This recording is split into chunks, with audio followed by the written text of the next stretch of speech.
सभी विद्यार्थियों को वंदे मातरम। मैं विकास श्रीवास्तव विक्रमादित्य आईएएस गोरखपुर के यूट्यूब चैनल में आपका स्वागत करता हूं। प्यारे विद्यार्थियों, आज हम लोग पॉलिटी के लेक्चर के तहत न्यायिक सक्रियतावाद पढ़ेंगे। जुडिशियल एक्टिविटीज्म। न्यायिक सक्रियतावाद होता क्या है? क्या न्यायालय कुछ ज्यादा सक्रिय हो जाता है? क्या न्यायालय अपने कार्यों को छोड़कर विधायिका और कार्यपालिका के कार्य करने लगता है? क्या न्यायालय अपने न्यायिक कार्यों के अलावा विधायिका और कार्यपालिका के कार्यों में हस्तक्षेप करना प्रारंभ कर देता है? क्या न्यायिक सक्रियतावाद का तात्पर्य क्या है? सबसे पहले हम लोग ये जानेंगे, और हम लोग ये भी जानेंगे कि न्यायिक सक्रियतावाद के कारण क्या हैं। फिर न्यायिक सक्रियतावाद या न्यायिक सक्रियता यानी जुडिशियल एक्टिविटीज्म से क्या प्रभाव पड़ा, क्या कुछ सकारात्मक प्रभाव पड़ा, क्या कुछ नकारात्मक प्रभाव पड़ा। इसके अलावा हम लोग ये भी जानेंगे कि वास्तु स्थिति होनी क्या चाहिए। क्या न्यायिक सक्रियतावाद पूर्ण रूप से उचित है या अनुचित है, या कुछ होना चाहिए, कुछ मामलों में नहीं होना चाहिए। आइए सबसे पहले हम लोग जानते हैं कि न्यायिक सक्रियतावाद होता क्या है या न्यायिक सक्रियता क्या होता है। देखिए, भारत के राजनीति में कुछ ऐसी स्थिति आना प्रारंभ हुई जब कार्यपालिका और विधायिका जनता में अपना विश्वास खोते जा रहे थे, और विधायिका और कार्यपालिका केवल लोक लुभावने, आकर्षक वादों और लोक लुभावने योजनाओं के माध्यम से ही जनता से वोट लेते जा रहे थे। दायित्वहीनता, निष्क्रियता, भ्रष्टाचार, अनाचार, अपराधीकरण, राजनीति का अपराधीकरण, अपराध का राजनीतिकरण, इन तमाम भ्रष्टाचारों से, इन तमाम कुरीतियों से विधायिका और कार्यपालिका संलग्न होते जा रहे थे, और कहीं ना कहीं इन दोनों की छवि गिरती जा रही थी। और यही वह समय है जब न्यायपालिका ने जनहित के मुद्दों पर आगे बढ़कर, यही वो समय है जब न्यायपालिका ने जनहित के मुद्दों पर आगे बढ़कर स्वयं ही कार्यपालिका और विधायिका के कार्य करना प्रारंभ कर दिए, और उत्पन्न हुआ एक नई अवधारणा जिसको कहा जाता है न्यायिक सक्रियता या न्यायिक सक्रियतावाद, जुडिशियल एक्टिविटीज। अर्थात जब न्यायालय आगे बढ़कर विधायिका और कार्यपालिका के कार्यों को करने लगे, विधायिका और कार्यपालिका को निर्देश देने लगे, या जनहित के मुद्दों के आधार पर कार्यपालिका और विधायिका के कार्यों में हस्तक्षेप करने लगे, तो यह अवधारणा न्यायिक सक्रियता या न्यायिक सक्रियतावाद कहलाता है। भारतीय राजनीति में न्यायिक सक्रियतावाद एक महत्वपूर्ण घटना है जिसने पहली बार संविधान संरक्षक के रूप में न्यायालय के लोकहितकारी अवधारणा को या लोकहितकारी छवि को जनता के समक्ष प्रस्तुत करना प्रारंभ किया, केवल साधारण न्याय से ऊपर उठकर।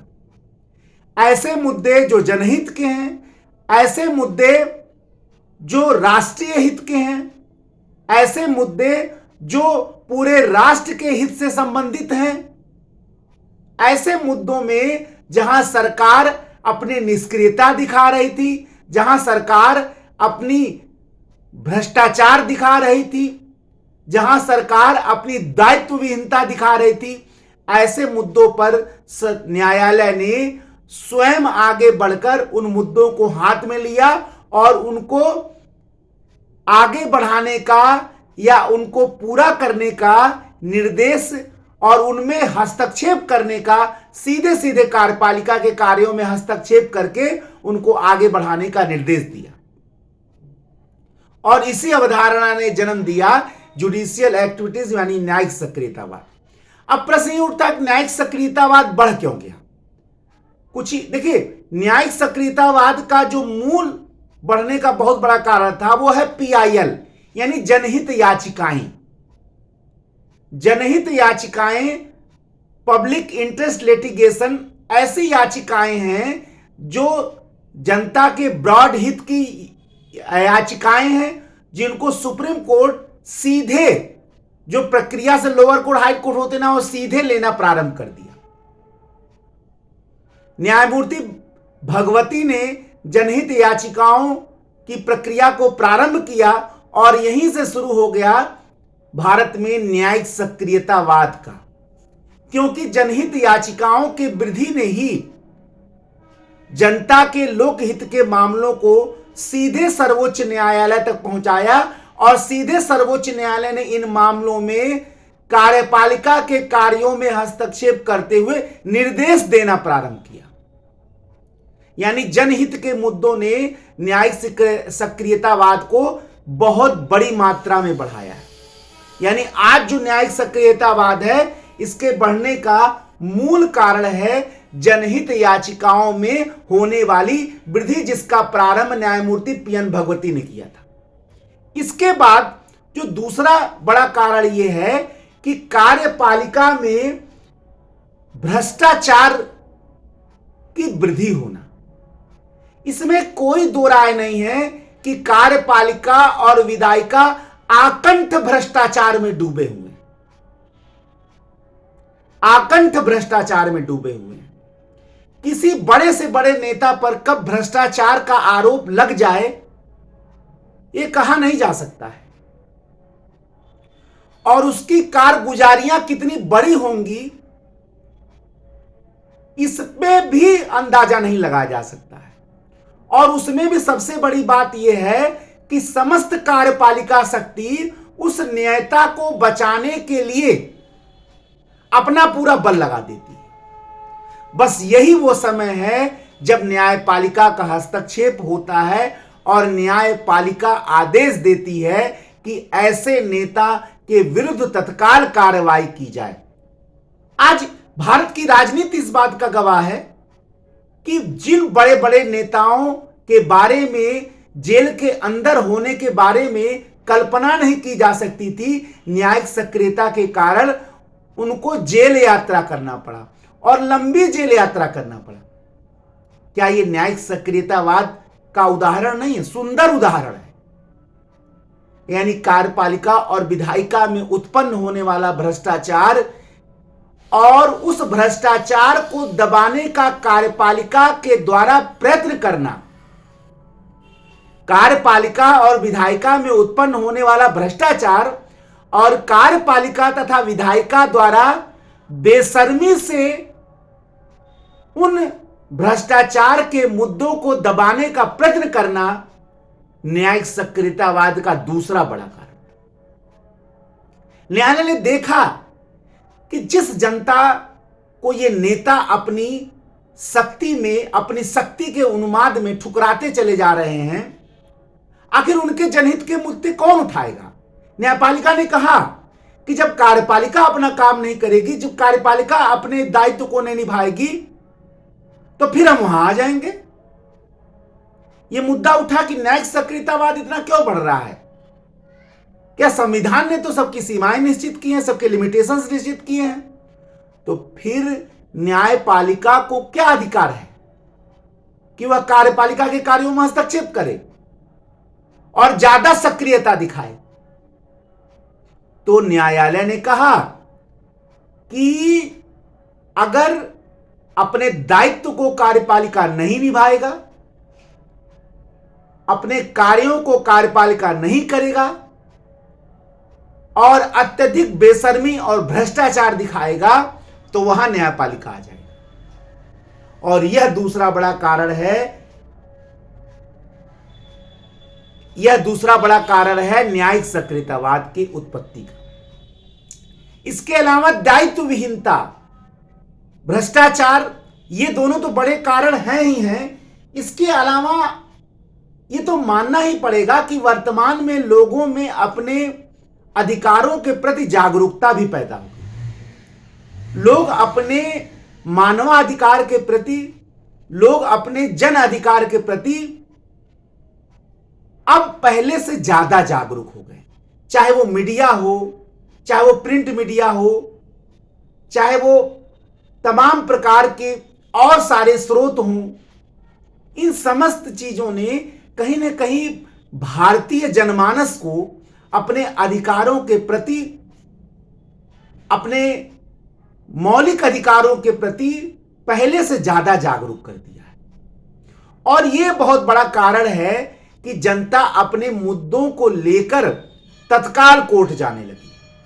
और यही नहीं, जनता ने यह भी सिद्ध कर दिया है कि भाई ये मुद्दे जो हैं, जिनको सरकार पूरित नहीं कर रही है, वो मुद्दे कोई साधारण नहीं है, बड़े बड़े मुद्दे हैं, यहां तक कि राष्ट्रीय स्तर के मुद्दे हैं, और सरकार ध्यान नहीं दे रही है। तो ऐसे मुद्दों को जनता तत्काल उठा रही है, जो नहीं उठाती थी अब उठाने लगी है। तो इन मुद्दों पर भी कोर्ट के निर्णय अक्सर सरकार के विरुद्ध आ रहे हैं।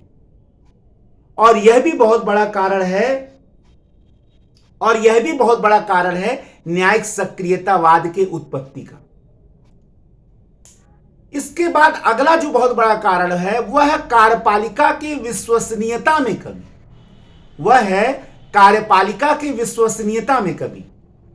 इसमें कोई दो राय नहीं है कि कार्यपालिका की विश्वसनीयता, भले ही कोई सरकार अपने आप को लोक लुभावना होने की तमाम गाल बजा रही हो, तमाम दिखावा कर रही हो, लेकिन यह बात दरकिनार नहीं किया जा सकता है कि जनमानस में कार्यपालिका के विश्वसनीयता में भारी कमी आई है।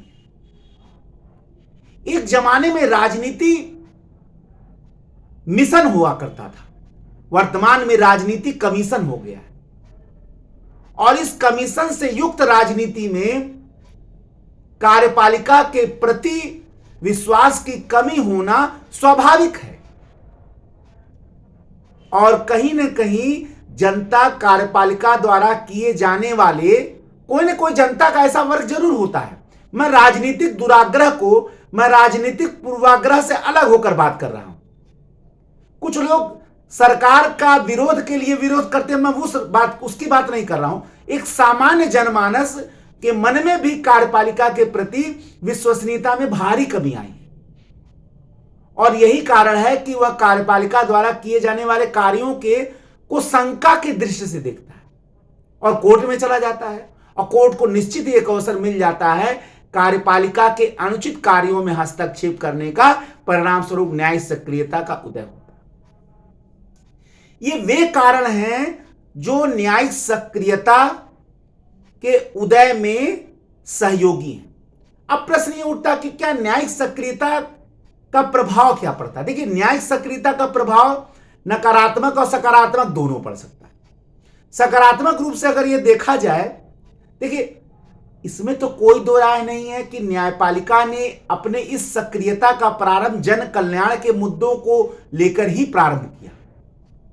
लेकिन भारत के संविधान निर्माताओं ने, भारत के नीति नियंताओं ने भारत में शासन के तीनों अंगों के लिमिटेशंस तय किए हैं। और उन लिमिटेशंस के अंदर रहना ही किसी देश की शासन व्यवस्था के सुचारू संचालन के लिए, सफल संचालन के लिए सबसे ज्यादा महत्वपूर्ण है।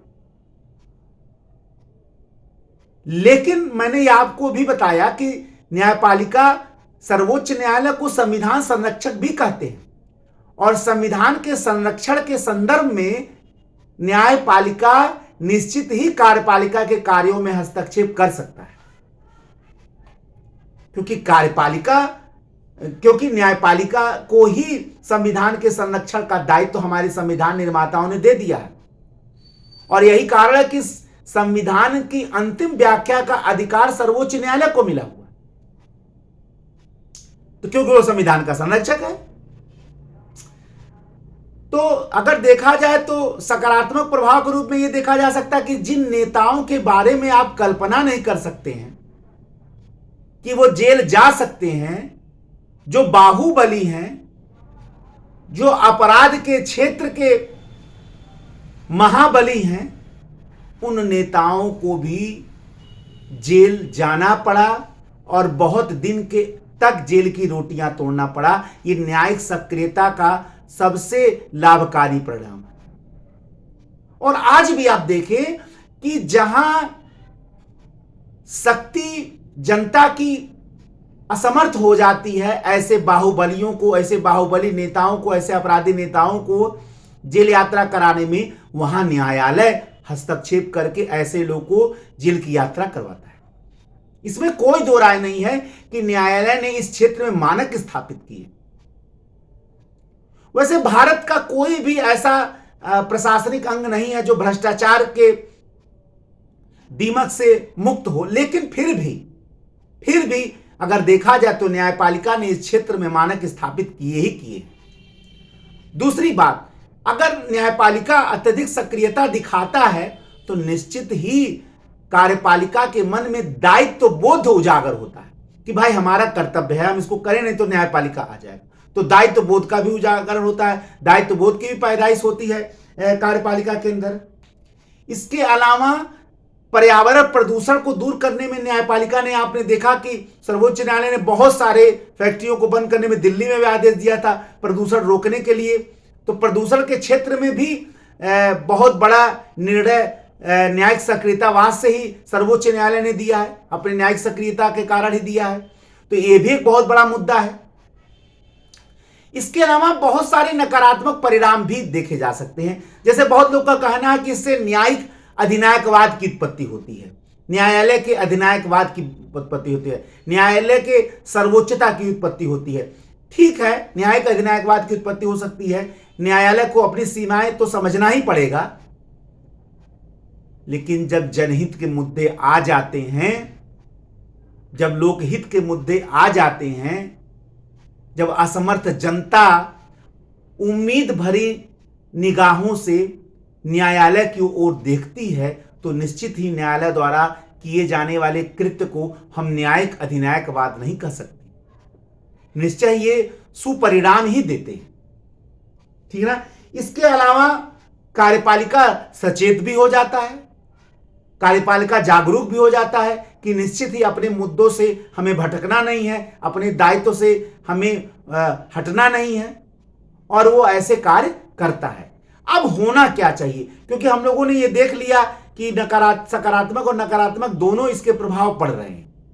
होना ये चाहिए कि चाहे वो कार्यपालिका हो, चाहे वो विधायिका हो, चाहे वो न्यायपालिका हो, तीनों को अपने दायित्व का बोध होना चाहिए। वैसे भी लोकतंत्र के सुचारू रूप संचालन के लिए या भारत में लोक कल्याणकारी राज्य की स्थापना के लिए शासन के तीनों अंगों को अपने दायित्व का भली भांति बोध होना चाहिए और उनके कार्यान्वयन में उन्हें सक्रिय भी होना चाहिए। इसके अलावा हमारे संविधान ने जिन लिमिटेशंस को तय किया है उसमें भी संतुलन होनी चाहिए, यानी कार्यपालिका, विधायिका और न्यायपालिका की शक्तियों में संतुलन होना चाहिए, और जितना ही ज्यादा उनके शक्तियों में संतुलन होगा उतना ही ज्यादा भारतीय लोकतंत्र के सफल संचालन में सहयोग होगा। इसलिए उम्मीद की जाती है कि तीनों अपने संचालन को, अपने लिमिटेशंस को समझेंगे और अपने दायित्व को समझते हुए अपने दायित्व का निर्वहन भली भांति करेंगे। लेकिन इस बात से बिल्कुल इनकार नहीं किया जा सकता है कि जब विधायिका और कार्यपालिका दायित्व विहीन हो जाएं, भ्रष्ट हो जाएं और जनता के हितों को का अनदेखी करें, तो न्यायपालिका अपनी सक्रियता दिखाएगी। इस बात से इनकार नहीं किया जा सकता। ये न्यायिक सक्रियतावाद के संबंध में हमने आपको पूरा लेक्चर दिया, अंतिम निष्कर्ष भी आपको मैंने बता दिया। एक नए लेक्चर के साथ मैं विकास श्रीवास्तव आपके समक्ष पुनः उपस्थित होऊंगा। तब तक के लिए जय हिंद, जय भारत, वंदे मातरम, धन्यवाद।